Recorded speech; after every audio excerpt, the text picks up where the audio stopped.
23 मार्च 2012 को NASA mission control space में खलाई station radio पर अमले को बताता है कि बहुत सारे माइक्रो मीटियोराइट्स 6 मिनट के बाद आईएसएस से टकराने वाले हैं। इस रेडियो मैसेज ने पूरे आईएसएस में भगदड़ मचा दी। उनके पास इतना कम वक्त था कि वो स्पेस स्टेशन की डायरेक्शन भी नहीं बदल सकते थे। लेकिन सवाल ये है कि स्पेस में जिस हिस्से में आईएसएस मौजूद होता है वहाँ पर बेशुमार माइक्रो मीटियोराइट्स होते हैं। तो इंटरनेशनल स्पेस स्टेशन यानी आईएसएस इन मीटियोराइट से कैसे बचता है? 380 गाड़ियों जितने वजनी आईएसएस की डायरेक्शन चेंज करने के लिए बिना फ्यूल और बिना अर्थ से मदद लेकर ये काम कैसे सर अंजाम दिया जाता है? एक फुटबॉल फील्ड जितने बड़े आईएसएस को कैसे ले जाया गया, और जब आईएसएस अर्थ की दूसरी साइड पर होता है तो इसके साथ कैसे कांटेक्ट किया जाता है? फलक टीवी की एक और वीडियो में खुशामदीद।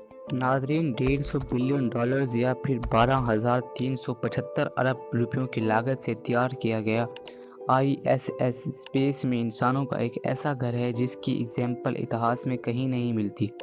इसको बनाने में अभी तक सैकड़ों हाईटेक पार्ट्स लग चुके हैं, जिसमें 16 प्रेशराइज मॉड्यूल्स हैं जिनमें रहने और सोने के लिए अलग अलग मॉड्यूल्स, एक एब्जॉर्बेशन डीप के लिए और 6 साइंस लैब्स के लिए भी अलग अलग मॉड्यूल शामिल हैं, जो सारे एयर टाइप टनल के ज़रिए आपस में जुड़े हुए हैं। इनके साथ साथ आईएसएस में कई जगहें अभी तक खाली पड़ी हुई हैं, कुछ एक्स्ट्रा कैप्सूल्स पार्क करने के लिए तो कुछ में आईएसएस की लाइफ बोट्स हमेशा के लिए पार्क है, ताकि इमरजेंसी की सूरत में अगर कोई मसला होता है तो ये लाइफ बोट्स एस्ट्रोनॉट्स को सेफली अर्थ तक पहुंचा सकें। इंटरनेशनल स्पेस स्टेशन अब तक का बनाया जाने वाला सबसे बड़ा स्पेस स्टेशन है। एक फुटबॉल फील्ड जितना बड़ा आईएसएस बेशक ज़मीन से 400 किलोमीटर दूर है, पर फिर भी इसको ज़मीन से माइक्रोस्कोप की मदद से देखा जा सकता है। या फिर इसकी साइज़ का अंदाज़ा अगर रियल लाइफ ऑब्जेक्ट से लगाना हो तो यूँ समझ लें कि बुर्ज खलीफा का निचला हिस्सा या इसकी बेस जितनी फैली हुई है, इंटरनेशनल स्पेस स्टेशन इससे भी बड़ा है। आईएसएस का टोटल वज़न 60,00,000 केजी है। ये इतना ही है जितना 380 गाड़ियों या फिर 25 पैसेंजर बसेस का होता है। पर सवाल ये है कि इतना वज़नी और इतना बड़ा आईएसएस स्पेस में गया कैसे? आईएसएस को शुरुआत सिर्फ 2 मॉड्यूल से हुई थी और ये दोनों स्पेस में ही एक दूसरे के साथ कनेक्ट किए गए थे। एक मॉड्यूल अमेरिका ने बनाया था तो दूसरा रशिया ने। 1992 में सोवियत यूनियन के टूटने के बाद अमेरिका और रशिया ने आपस में कोलैबोरेट किया और दोनों सुपर पावर्स ने मिलकर स्पेस में इंटरनेशनल स्पेस स्टेशन बनाने का इरादा किया। पहले रशिया ने ज़ारिया नाम का मॉड्यूल स्पेस में भेजा। इसके बाद अमेरिका ने अपना यूनिटी इसके पीछे रवाना किया। 27 किलोमीटर पर आवर की स्पीड से उड़ते हुए यूनिटी ने ज़ारिया का पीछा किया। 20 नवंबर 1998 को सुबह 6:40 पर ये दोनों मॉड्यूल्स ज़मीन से 400 किलोमीटर ऊपर एक दूसरे के साथ कनेक्ट हुए और यूं जन्म हुआ इंटरनेशनल स्पेस स्टेशन का। तब से लेकर पिछले 26 सालों में पूरी दुनिया के इंजीनियर्स ने मिलकर अपने अपने मॉड्यूल्स बनाए और इनको रॉकेट्स के ज़रिए स्पेस में भेजकर आईएसएस से कनेक्ट किया। आज इंटरनेशनल स्पेस स्टेशन से यूएस और रशिया के अलावा यूनियन, यूरोपियन और जापानीज मॉड्यूल्स भी जुड़े हुए हैं। 20th ईयर से लेकर आज तक आईएसएस में 24 सालों से कोई एक भी दिन ऐसा नहीं गुजरा जिसमें ये खाली हुआ हो। हर वक्त इसमें किसी न किसी कंट्री के एस्ट्रोनॉट्स मौजूद होते हैं। आईएसएस के अंदर एस्ट्रोनॉट्स की ज़रूरियात पूरी करने के लिए वो तमाम फैसिलिटीज़ मौजूद होती हैं जो किसी भी सुपर स्ट्रक्चर में होनी चाहिए, जिनमें ऑक्सीजन सबसे इम्पोर्टेंट है। एक इंसान खाने के बगैर 3 हफ्तों तक, पानी के बगैर 3 दिनों तक और ऑक्सीजन के बगैर सिर्फ 3 मिनट तक ज़िंदा रह सकता है। ज़मीन से तकरीबन 400 किलोमीटर ऊपर जहाँ ना एटमॉस्फेयर है और ना ही सांस लेने के लिए ऑक्सीजन, वहाँ आईएसएस के लिए सबसे बड़ा चैलेंज एस्ट्रोनॉट को फ्रेश ऑक्सीजन प्रोवाइड करके देना है। एक एवरेज इंसान को दिन में 15 केजी या फिर 22 केजी ऑक्सीजन चाहिए। आईएसएस में रहने वाले 9 एस्ट्रोनॉट के लिए दिन में तकरीबन 200 केजी ऑक्सीजन की फराहमी वाकई एक बहुत बड़ा चैलेंज है। यहाँ एस्ट्रोनॉट के लिए कई दिनों की ऑक्सीजन सप्लाई टैंक्स में मौजूद होती है, ताकि अगर सिस्टम फेल हो जाए तो ऑक्सीजन की सप्लाई अर्थ से रॉकेट्स आने तक इतनी हो कि एस्ट्रोनॉट जिंदा रह सकें। आज टेक्नोलॉजी इतनी एडवांस हो चुकी है कि सिर्फ 6 घंटों में अर्थ से आईएसएस तक ऑक्सीजन सप्लाई पहुंचाई जा सकती है। ये सिर्फ इस कंडीशन में अगर रॉकेट लॉन्च कामयाब हो। ये तरीका है तो अच्छा, लेकिन ये बहुत कॉस्टली है, क्योंकि एक कार्गो रॉकेट का अर्थ से आईएसएस तक जाने में $200 मिलियन का खर्चा आता है, यानी 1650 करोड़ रुपए। खाना और दूसरी सप्लाईज तो कई महीनों में एक मरतबा भेजी जाती हैं, लेकिन दिन के 200 केजी ऑक्सीजन डिमांड को पूरा करने के लिए बार बार रॉकेट्स का इस्तेमाल काफ़ी मुश्किल है। इसलिए आईएसएस बगैर अर्थ से मदद लिए बगैर अपना ऑक्सीजन खुद ही बनाती है। इसमें एक छोटी मशीन है जो कुछ और नहीं बल्कि पानी को इस्तेमाल करके ऑक्सीजन बनाती है। जब पानी से इलेक्ट्रिसिटी को गुजारा जाता है तो वो 2 हिस्सों में टूट जाता है, हाइड्रोजन और ऑक्सीजन। पॉजिटिव इलेक्ट्रोड पर हाइड्रोजन गैस के बबल्स तो नेगेटिव इलेक्ट्रॉन्स पर ऑक्सीजन गैस के बबल जमा हो जाते हैं। अब अगर यही एक्सपेरिमेंट अर्थ पर किया जाए तो ये बबल अपने आप पानी से अलग हो जाते हैं, क्योंकि जाहिर है गैस का वजन पानी से कम होता है, पर स्पेस में ग्रेविटी नहीं होती। जितना वेट पानी का है उतना ही गैस का, यानी कि ऑलमोस्ट जीरो। तो अब ऑक्सीजन गैस को पानी से अलग करने के लिए इस मशीन को गोल घुमाया जाता है, जिससे सेंट्रीफ्यूगल फोर्स पैदा होती है, जो कि एक आर्टिफिशियल ग्रेविटी के तौर पर काम करती है। गोल घुमाने की वजह से पानी साइडों पर चला जाता है और बीच में ऑक्सीजन गैस बच जाती है, जिसको मशीन खुद ही कलेक्ट करके कंटेनर में डाल देती है। अब यहाँ आप सोच रहे होंगे कि अगर आईएसएस में ऑक्सीजन पानी से बनाया जाता है तो फिर पानी स्पेस में कहाँ से आता है। यहाँ पर भी शानदार इंजीनियरिंग अपना कमाल दिखाती है। इसी प्रोसेस में निकलने वाली हाइड्रोजन गैस को एस्ट्रोनॉट के सांस से निकलने वाली कार्बन डाइऑक्साइड गैस से रिएक्ट करवा कर दोबारा से पानी बना दिया जाता है और आखिर में मीथेन गैस बचती है, जिसको स्पेस में ज़ाया कर दिया जाता है। इंटरनेशनल स्पेस स्टेशन के लिए ऑक्सीजन बनाना अपने आप में एक बहुत बड़ा चैलेंज है, लेकिन इससे भी बड़ा चैलेंज है इसी ऑक्सीजन को बचाए रखना, क्योंकि अगर स्पेस स्टेशन में एक छोटा सा भी सुराख हो गया तो इसका नतीजा काफ़ी भयानक हो सकता है। एक ही सेकंड में स्पेस स्टेशन फटकर रेजा रेजा हो जाएगा। हाल ही में तबाह होने वाली टाइटन सबमरीन की एग्जाम्पल हम सबके सामने है। समंदर में प्रेशर ज्यादा होता है, जबकि टाइटन में कंट्रोल प्रेशर था। जैसे ही इसका हल लीक हुआ तो समंदर के प्रेशर ने 1 सेकंड से भी कम टाइम में इसको बुरी तरह कंप्रेस कर दिया। पर स्पेस में इसका बिल्कुल ऑपोजिट होता है। यहाँ बाहर का प्रेशर 0, जबकि आईएसएस के अंदर प्रेशर मेंटेन होता है, बिल्कुल टाइटन की तरह। अगर इसमें छोटा सा भी एक क्रैक पड़ा तो ये डिकम्प्रेस होकर फट जाएगा। आईएसएस इस ऊंचाई पर अर्थ को ओवर ऑर्बिट करता है, जहाँ पर स्पेस एवरी बहुत ज़्यादा होती है, जो बहुत ही तेज स्पीड से स्पेस में घूम रही होती है। इनमें शामिल सैटेलाइट के पार्ट्स और सैकड़ों छोटे बड़े मेटेरॉइड्स। तो सवाल ये पैदा होता है कि आईएसएस इन मेटेरॉइड्स से आखिर खुद कैसे बचाता है। इंटरनेशनल स्पेस स्टेशन अर्थ को 27 किलोमीटर पर आवर की स्पीड से ऑर्बिट कर रहा है।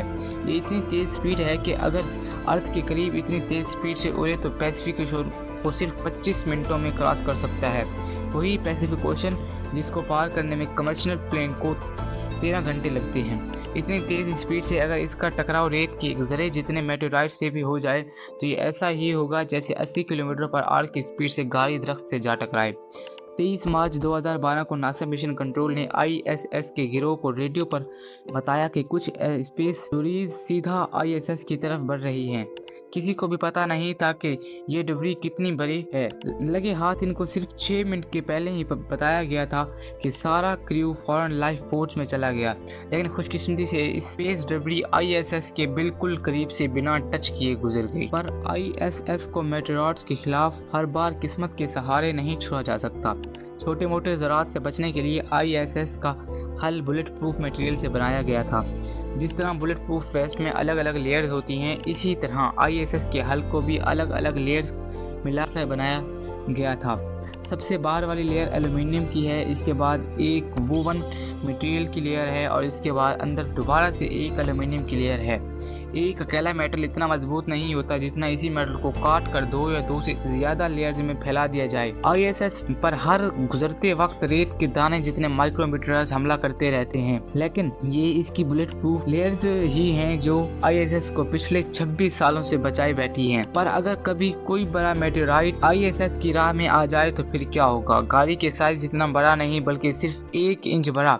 इस केस में इतनी स्पीड से टकराने पर आईएसएस की बुलेट प्रूफिंग भी किसी काम नहीं आएगी। जमीन पर मौजूद मिशन कंट्रोल का गिरोह पहले से ही आने वाली मेटेराइट्स की लोकेशन और पोजीशन का अंदाजा लगाए बैठा होता है। अगर ये नुकसान पहुंचाने जैसा होता है तो फिर इस सूरत में पूरे आईएसएस को ही रास्ते से हटाना पड़ता है। आईएसएस में लगे छोटे छोटे थ्रस्टर्स को इस्तेमाल करके इसकी ट्रैजेक्टरी चेंज की जा सकती है। ये थ्रस्टर रॉकेट फ्यूल पर चलते हैं और ये फ्यूल आईएसएस के पास बहुत कम होता है। ये सिर्फ इमरजेंसी प्रेस के लिए आईएसएस के अर्थ पर डिपेंडेंसी ख़त्म करने के लिए इसमें एक ऐसा मैकेनिज्म लगाया गया है जो बगैर रॉकेट फ्यूल इस्तेमाल किए 4,60,000 केजी वजनी आईएसएस की डायरेक्शन आसानी से चेंज कर देता है। इसके सेंटर में छोटे छोटे बॉक्सेस हैं जिनको कंट्रोल मूवमेंट जायरोस्कोप या फिर CMGs कहा जाता है। पर ये फुटबॉल फील्ड जितने बड़े आईएसएस की डायरेक्शन को कैसे चेंज करते हैं? इन बॉक्सेस के अंदर फ्लाई व्हील्स लगे हैं जो कि 6,600 राउंड्स पर मिनट की स्पीड से स्पिन करते हैं। फ्लाई व्हील्स भारी भरकम गोल पहिए की तरह होते हैं, ठीक ट्रेन जैसे। जब इनको तेजी से स्पिन कराया जाता है तो इसमें एंगुलर मोमेंट पैदा होती है।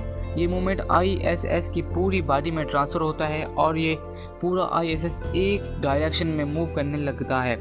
अगर फ्लाई व्हील्स बहुत तेज घूम रहा होगा तो आईएसएस की डायरेक्शन ज़्यादा चेंज होगी और जिस डायरेक्शन में घूम रहा होगा आईएसएस भी उसी डायरेक्शन में घूमने। अगर ऑपोजिट डायरेक्शन में आईएसएस को घुमाना होता है तो फ्लाई व्हील्स को भी उल्टी डायरेक्शन में स्पिन कराया जाता है। इन फ्लाई व्हील्स को इलेक्ट्रिसिटी की मदद से घुमाया जाता है जो कि आईएसएस में लगे सोलर पैनल जनरेट करते हैं। सोलर पैनल्स की बात हो ही रही है तो आपको बताते चलें कि ये सोलर पैनल्स मूवेबल होते हैं क्योंकि आईएसएस इतनी तेज़ी से अर्थ को ऑर्बिट कर रहा है कि एक दिन में 16 मरतबा यहाँ सनराइज होता है और जब सूरज होता भी है तो वो इतनी तेज़ी से अपनी पोजीशन शिफ्ट करता है कि अगर सोलर पैनल्स फिक्स होंगे तो इन पर डायरेक्ट सनलाइट नहीं पड़ेगी और वो सही से इलेक्ट्रिसिटी प्रोड्यूस नहीं करेंगे। इसलिए ये सोलर पैनल्स हर वक्त अपनी डायरेक्शन सूरज की तरफ रखते हैं। आईएसएस में लगे सोलर पैनल्स एक वक्त में 120 किलोवाट इलेक्ट्रिसिटी प्रोड्यूस करते हैं। ये इतनी ही इलेक्ट्रिसिटी है जिससे अर्थ पर हम 110 एयर कंडीशनर्स आसानी से चला सकते हैं। इंटरनेशनल स्पेस स्टेशन या एस्ट्रोनॉट्स के साथ रब्ता रखना भी मिशन कंट्रोल के लिए एक बहुत बड़ा चैलेंज है। कम्युनिकेशन रेडियो सिग्नल्स के जरिए होती है। ये सिग्नल अर्थ को क्रॉस नहीं कर सकती और अक्सर आईएसएस अर्थ के उस पार होता है। इस मसले को हल करने के लिए पहले हवाई जहाज़ उड़ाए जाते थे जो आईएसएस के रेडियो सिग्नल्स पकड़कर ह्यूस्टन में मिशन कंट्रोल तक पहुंचाते थे। ये तरीका कॉस्टली भी था और काफ़ी अनरिलायबल भी। अक्सर औकात आईएसएस से राब्ता 1 घंटे तक डिस्कनेक्ट हो जाता था जब तक वो वापस अर्थ ऑर्बिट करके मशीन कंट्रोल की रेंज में ना आ जाए। लेकिन अब ऐसा नहीं होता। टेक्नोलॉजी में आई तरक्की के साथ हाई अर्थ ऑर्बिट सैटेलाइट की मदद से कम्युनिकेशन का मसला अब हमेशा के लिए ख़त्म हो गया है। आईएसएस को जब भी मिशन कंट्रोल से रब्ता करना होता है तो पहले से सिग्नल सैटेलाइट कैच करती है, फिर वही सिग्नल सैटेलाइट के नेटवर्क्स में भेज दिया जाता है और फिर जो भी सैटेलाइट रेंज में होता है वो सिग्नल ह्यूस्टन मिशन कंट्रोल तक भेज देता है। इस तरह अब सिर्फ चंद सेकंड की डिले के साथ आईएसएस में मौजूद एस्ट्रोनॉट्स आसानी से अपनी फैमिली के साथ कनेक्ट हो पाते हैं। दुनिया भर के साइंटिस्ट पिछले 26 सालों से आईएसएस को सेल्फ सफिशिएंट बनाने की कोशिशों में लगे हुए हैं। एक ऐसा स्पेस स्टेशन जिसको अर्थ की ज़रूरत कम से कम पड़े। इसी मकसद से कई इन्वेंशन तो की जा चुकी हैं पर अभी भी बहुत सारी ऐसी रिक्वायरमेंट्स हैं जिनको पूरा करने के लिए अर्थ की मदद लेना ज़रूरी है, जैसा कि खाने का सामान, पानी को फिल्टर करने के लिए केमिकल, स्पेयर पार्ट्स और क्रू की शिफ्टिंग। क्योंकि एक एस्ट्रोनॉट स्पेस में 8 महीनों से ज़्यादा नहीं रह सकता। इंटरनेशनल स्पेस स्टेशन पे मुख्तलिफ किस्म के एक्सपेरिमेंट करने के लिए कई लैब्स मौजूद हैं जिनमें ज़्यादातर एक्सपेरिमेंट ह्यूमन बॉडी पर किए जाते हैं। मकसद सिर्फ एक है कि जब ह्यूमन्स मार्स पर या डीप स्पेस में जाएंगे तो इनके किन किन मुश्किलात का सामना करना पड़ सकता है। आईएसएस को तो अर्थ से सिर्फ 6 घंटे की दूरी पर है, लेकिन जब ह्यूमन्स मार्स पर जाएंगे तो वहाँ ना तो अर्थ की सपोर्ट होगी और ना ही वापसी का रास्ता इतना आसान होगा।